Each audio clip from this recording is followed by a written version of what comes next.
हा माझा स्वामी चरित्र सारामृताचा तिसरा गुरुवार होता. पहाटे अंघोळ वगैरे आवरल्यानंतर मी पूजा मांडली. मंदिरमध्ये जाऊन स्वामींचं गोड दर्शन घेऊन आली. घरी आल्यानंतर अध्याय वाचले, जपमाळ जपली आणि जितकी मी माझ्या कामातून जमेल तितकी स्वामी सेवा मनापासून करत असते.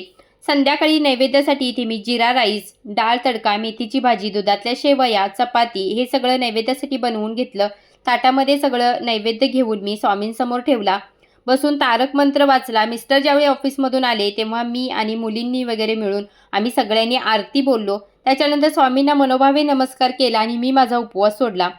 असं म्हणतात की स्वामींची मनोभावे सेवा केली तर स्वामी न मागता सुद्धा आपल्याला भरभरून देतात आणि हा माझा स्वतःचा अनुभव आहे.